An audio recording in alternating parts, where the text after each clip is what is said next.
नमस्कार अध्यक्ष जी, क्षमा कीजिए मेरा हिंदी उतना अच्छा नहीं है, कोशिश करता हूँ। चलिए हिंदी में, क्योंकि ज़्यादातर लोग हिंदी समझते हैं। मैं सिर्फ 2 पॉइंट पे बात करूँगा, ज़्यादा समय लूँगा भी नहीं। एक तो जो ये टेररिज्म या आतंकवाद कहते हैं, ऐसा कोई बीमारी होता नहीं है, ये एक सिर्फ सिम्टम है, एक लक्षण है। उसका बीमारी जो है कुछ और होता है। या ये कीजिए कि टेररिज्म जो है एक इंस्ट्रूमेंट होता है, एक औजार है किसी के हाथ में। वो बंदा टेररिज्म को यूज़ कर सकता है, नहीं भी कर सकता है। कुछ ऐसे होते हैं कि टेररिज्म का रास्ता नहीं अपनाते हैं, कुछ और रास्ता अपनाते हैं। तो सिर्फ टेररिज्म के नहीं होगा, उसकी जो जड़ क्या है उसको समझना ज़रूरी है। और मैंने अक्सर देखा है, कुछ आइडियोलॉजी पे जिक्र करते हैं कि आइडियोलॉजी से टेररिज्म आता है। मैं नहीं मानता हूँ। ये एक अंडरग्राउंड क्रिमिनल एक्टिविटी से भी टेररिज्म होता है। अब बहुत केसेस है इंडिया में, बहुत सारे बॉम्बे में इधर उधर होते हैं। ये जो क्रिमिनल्स रहता है ना, जो ये अंडरग्राउंड के लोग, वो अपने ऑब्जेक्टिव को हासिल करने के लिए टेररिस्ट का साधन अपनाते हैं। तो इसीलिए टेररिज्म को एक मैं दूसरी पर्सपेक्टिव से देखता हूँ। टेररिज्म बोल के कोई चीज़ नहीं है। टेररिज्म, आप देखिए तालिबान आजकल टेररिज्म नहीं कर रहा है। मैं अभी हो के आया हूँ मज़ारी शरीफ के सामने, तरमिस उज़्बेकिस्तान से, वहाँ इलेक्शन ऑब्जर्वर के लिए गया था। पूछा मैंने तालिबान के लोगों से, वहाँ बॉर्डर गार्ड थे, मैं क्या कहता, सब कुछ ठीक है, अमन है, सब कुछ है। ट्रक वालों से कहता है नहीं, यहाँ से ट्रक जा रहा है, 200 ट्रक तरमिस से जा रहा है, और वहाँ से आलू आ रहा है, इधर से टमाटर जा रहा है। तो वो अपनी अपनी एक चीज़ होता है। तो हमें एक दूसरी नज़र से भी इस चीज़ को देखना चाहिए। बाकी देखिए, इस चीज़ को ख़त्म करने के लिए बहुत सारे तरीके हैं, और हमें अपने आप में एक विश्वास होना चाहिए कि जो भारत की जो फिलॉसफी है, या जो भी हो, हमारी जो हिंदुस्तान की थिंकिंग थॉट प्रोसेस है। मैंने अभी हिस्ट्री में पढ़ा कि बड़े बड़े लोग, अब ये चीनी लोग क्या थे, चीनी तो बारबेरिक थे, कीड़े मकोड़े खाते थे ये लोग। वो मंगोल देखा, चंगेज खान, खूंखार लोग, उनको भी डिसार्म किया। करीब 1 शताब्दी आया था, 9 से या 10वीं सेंचुरी में, मिलियन लोगों को भारत की थिंकिंग से उन्होंने, जैसे अंगुलीमाल है, वो भी तो एक टेरर था। अंगुलीमाल को किसने संभाला? किसी ने संभाला, तो उसको भी डिसार्म किया, आखिर उसने भी शस्त्र नीचे डाल दिया। तो कहने का मतलब है, हमारी अपनी इतनी क्षमता है कि इन चीज़ों को, जैसे आतंकवाद जैसे बीमारियों को, वो आराम से निपट सकते हैं अगर हम खुद इस चीज़ में बिलीव करें, इस थिंकिंग में। तो वैसे मैंने अफ़गानिस्तान में भी देखा, ये जो सीरत जो चंडीगढ़ के सामने से गए हैं, ज़्यादातर अफ़गानी जो है ये यहाँ के सिलसिले के लोग हैं, ये जो सूफी के।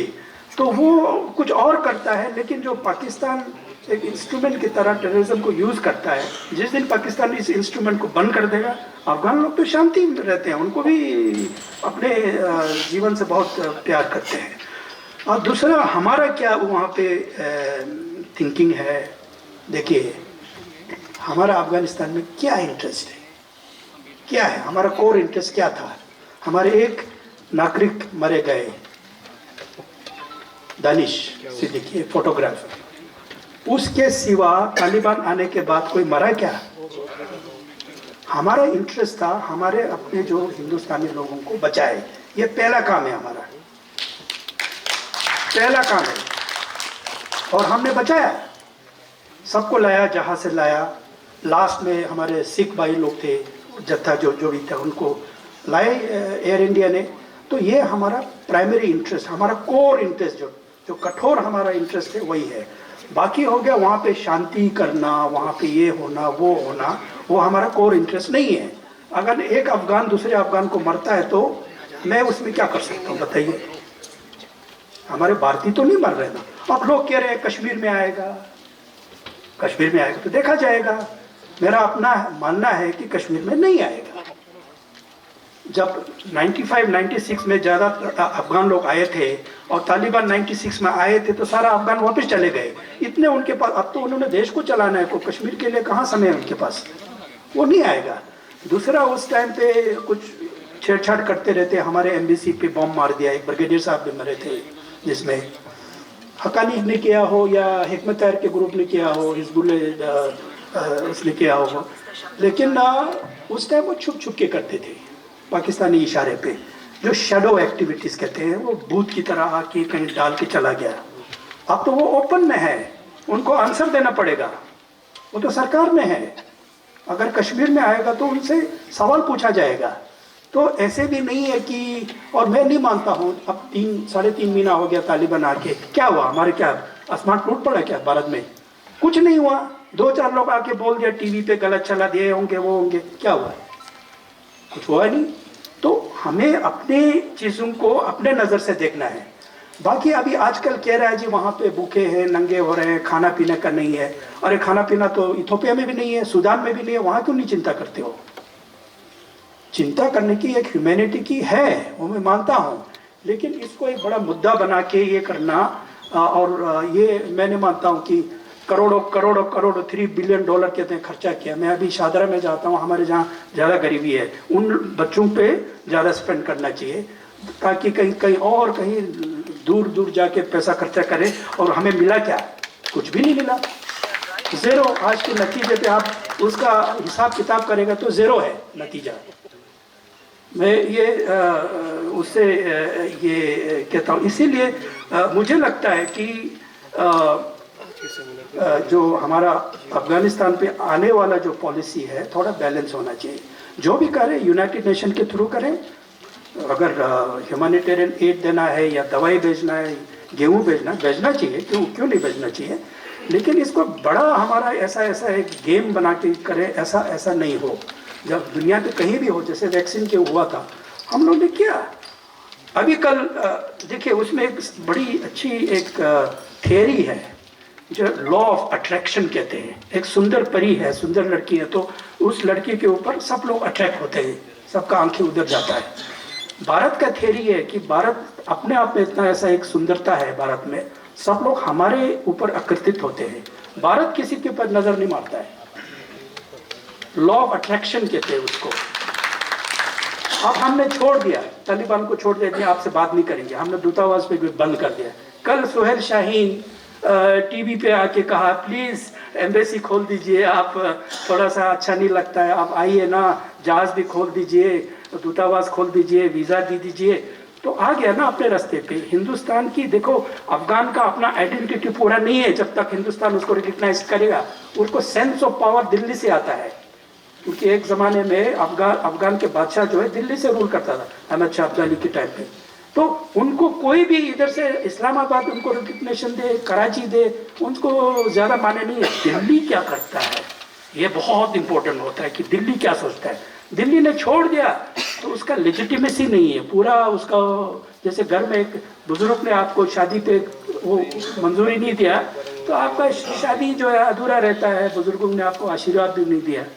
तो इसी तरह है कि आशीर्वाद उनको मिल नहीं रहा है, तो इसीलिए वो खुद ही आएंगे इस तरफ।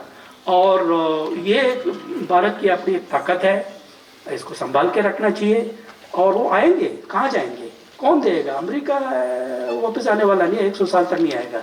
अब चले गया वो, तो अब नहीं आएगा, 100 साल तक दोबारा इस तरफ नहीं देखेगा वो। तो इसीलिए ये जो टेररिज्म का ये मसला है, ये थोड़ा और भी है। कल जो पुतिन साहब आए थे, गए थे परसों, उन्होंने बोला कि आतंकवाद के साथ ड्रग्स को भी जोड़िए। जब रशियन प्रेसिडेंट ये कहता है कि, तो आप नज़रअंदाज मत कीजिए वो क्या बोल रहा है। टेररिज्म के साथ ड्रग्स है, मतलब टेररिज्म का जड़ जो है वो ड्रग्स है। आप देखिए, अमेरिका हमको सेंटकॉम जो है, ईरान, अफगानिस्तान, इराक, इस एरिया में अमेरिका की जो सेंट्रल कमांड, उनका वो, उनके आर्मी का वो थिएटर है, उधर में हमें शामिल नहीं करता है। सारा ड्रग रूट उस तरफ है, टेररिज्म और drug route West Asia, Middle East, Arab, Afghanistan में। उसमें कहता आप मत आइए, आप उधर जाइए, पैसिफिक में जाइए और चीन से लड़िए। बताइए, उसकी अपनी इंटरेस्ट है कि भारत इस तरफ ध्यान मत दो, भारत उधर, वो चीन में मत। चीन तो टेररिज्म करता नहीं है, तो चीन के साथ अब किस तरह बिगड़ेगा तो किसी और चीज़ के लिए बिगड़ना पड़ेगा। तो टेररिज्म का इशू है, एक बहुत ही डीप है। हम लोगों को ऐसे टेररिज्म करके सोचते हैं, लेकिन टेररिज्म का जड़ जो है कोई और है। और मुझे नहीं लगता है कि लॉन्ग टर्म में तालिबान अब उससे भी बड़ा टेरर आ सकता है। हम कहते हैं आईसिस उससे भी बड़ा टेरर है, आईसिस संभाल लोगे तो उससे भी कुछ और आएगा। तो ये एक रिलेटिव टर्म है, वो जो एक मैं कहा कि एक लक्षण है, लेकिन एक बीमारी नहीं है। तो समाप्त करता हूँ, धन्यवाद, थैंक यू।